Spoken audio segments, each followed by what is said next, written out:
I couldn't get it. I just couldn't remotely nail the timing and the angles were beyond me. SKATER XL was asking my monkey fingers for Moonlight Sonata and all they had to give was Mary Had Little Lamb.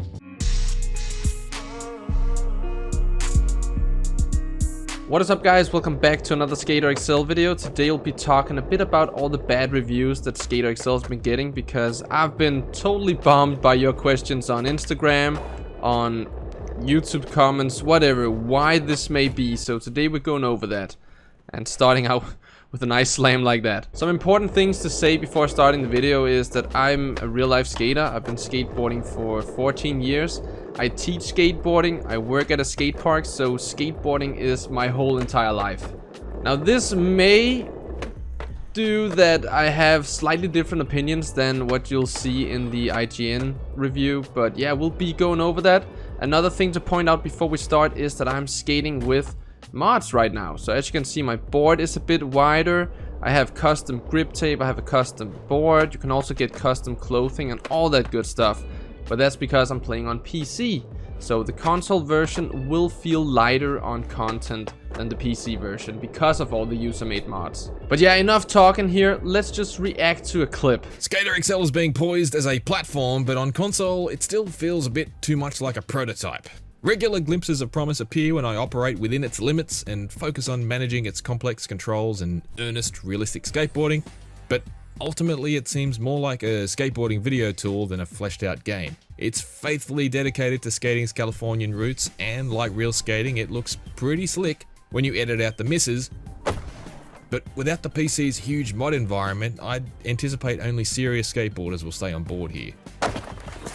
So I have to say that I pretty much agree with him. I do think that it's mostly for real life skateboarders or just fans of skateboard culture and actually like knowing what's going on in skateboarding tricks. For example, why I'm not nailing this heel flip out of a back tail, because I'm not flicking enough. I'm not like flicking that front foot out fast enough.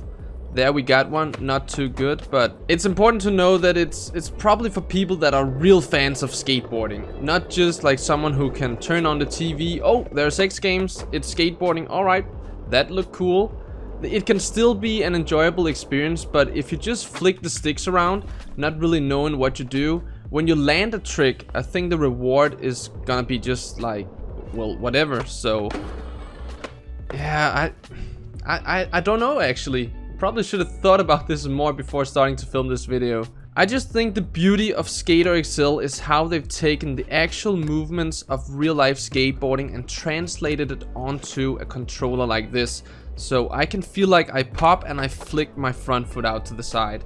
And that's probably something that our review guy here from IGN doesn't really understand. Let's just check out another clip. During my second morning playing, I attempted a tray flip, which in SKATER XL requires two similar yet slightly out of sync movements with each stick. I couldn't get it. I just couldn't remotely nail the timing and the angles were beyond me. SKATER XL was asking my monkey fingers for Moonlight Sonata and all they had to give was Mary Had Little Lamb. At one stage I even noticed there's an achievement for performing 10 tray flips in a row. Pfft, it was never gonna happen. But I made a few more attempts, and those few attempts turned into a few more attempts and a few more attempts after that. Eventually I landed one. Then 3 in a row. Then 10 in a row. SKATER XL's controls are a bit of a wall to crash through compared to, say, an arcade skate experience like any Tony Hawk game out there, but because they ask you to practice and practice, there's a quaint loop here that imitates the spirit of the real thing, or at least learning a real physical skill in a satisfying way. Try, fail, try again, fail again, try again, succeed, celebrate.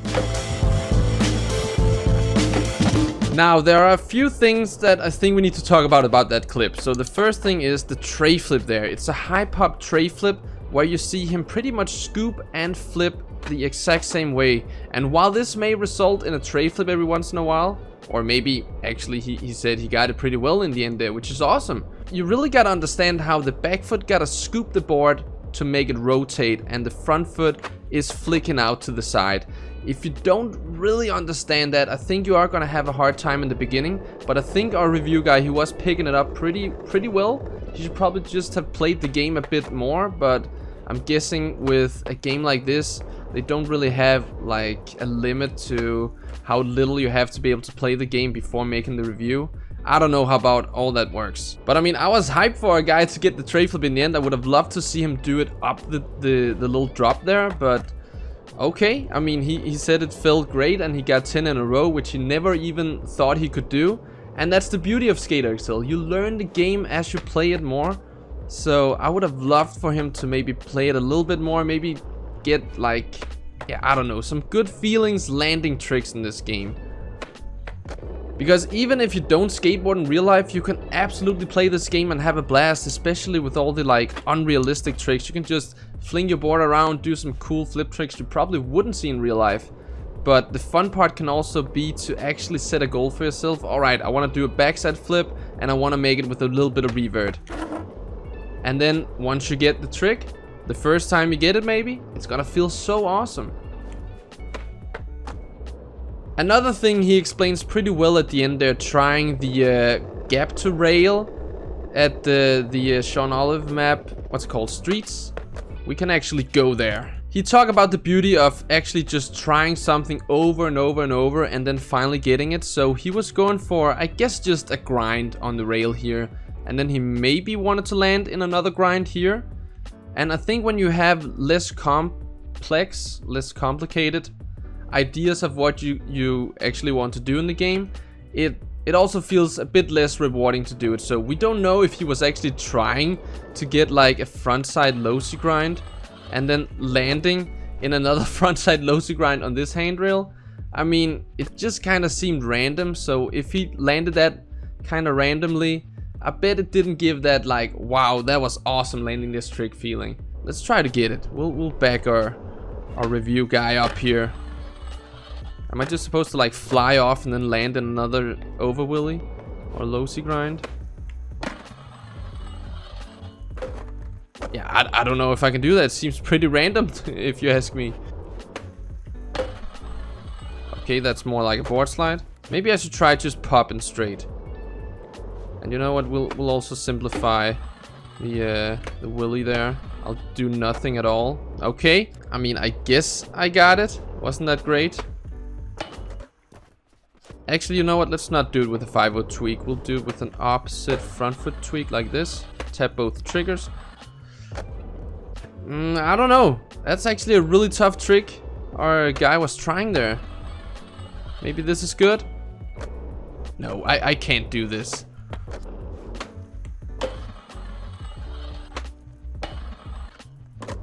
Okay, I kind of got it into a feeble. I hope that's alright. But it just doesn't seem like a goal you would set for yourself that would give that wow factor in landing it. But I don't think our guy reviewing the game was far off from what SKATER XL can actually offer in like the same way.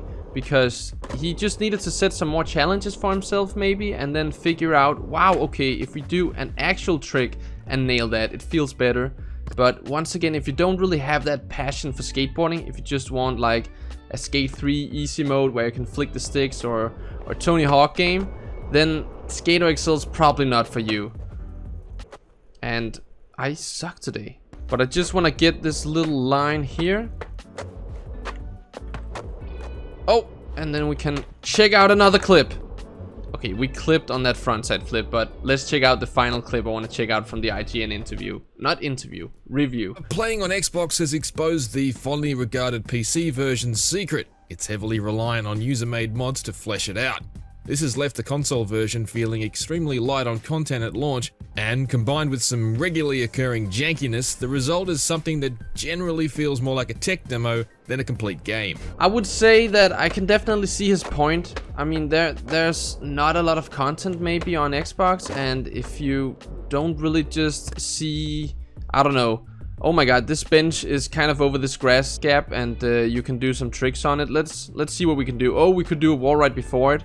Like, thinking like that, you can really just like have hours playing this game. I remember I had, I think, 50 hours on the first early access version before even playing with mods. So that was only the Courthouse level. I was playing for 50 hours just because my skater brain just had lines I wanted to do, and I wouldn't stop before I got them the way I wanted to get them. And I mean, saying that it's a bit janky every once in a while, that's also fair. I mean, SKATER XL is probably one of the most like impressive physics-based games I've ever seen on console. So I guess that leaves in some room for a lot of glitches and stuff like that. That was weird. But just the fact that we can like do the same trick in so many ways, like unbelievably many ways, where it's like you can probably not do a similar kickflip.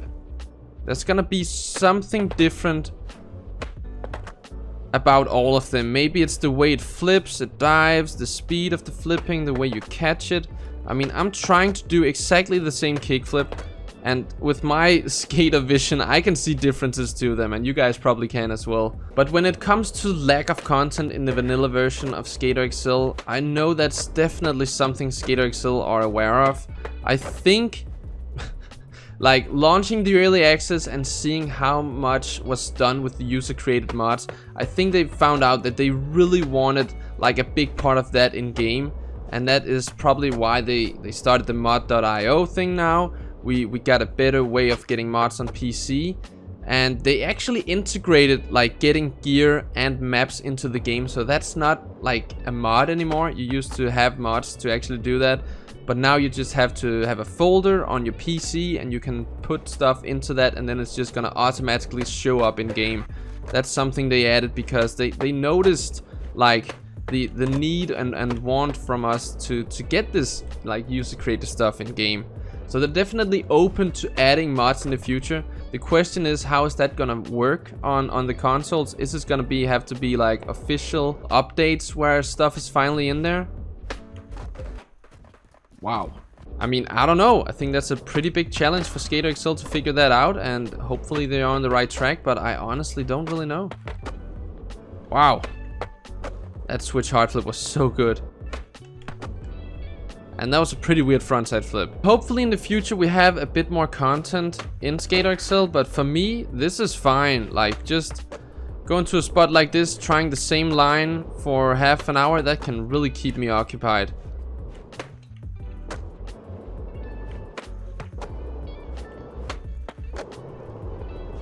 I don't know, guys. I mean, I just love playing the game, and I don't really need much content in it. I'm happy that we have the maps that we do. And then on my PC version, I can download modded maps and mods for gravity and physics and all that, which definitely expands the gameplay for me. But to be honest, I like also just like sitting on my couch and playing the vanilla version on my Xbox. I would love to know your guys' opinions in the comments section. Are you in my position where you might have skated for a while and you think this game is amazing because how well it feels like actual skateboarding? Do you disagree with IGN, or do you understand that they're trying to make a review for like the general audience? But alright, to end off the video, I just want to say that I think it's a fair review, giving it 5 out of 10. But for me in my position, this is more than enough to have like several hundred hours of gameplay. There's no doubt about that. If I spent like 50 hours before modding the first early access version, I think that's pretty fair to say, with all the new maps we have and stuff like that. Oh, can you skate this way and then like pop back in? Oh no, now I'm all the way over here. Ooh, I don't know if I can pop all the way out with mods on. Oh, we kind of clipped the stair there. Or not the stair, the curb. But alright, I think that was it for this video, guys. I hope you enjoyed it, and let me know what you think in the comment section. And then I'll just be seeing you in the very next video. So until then, peace out.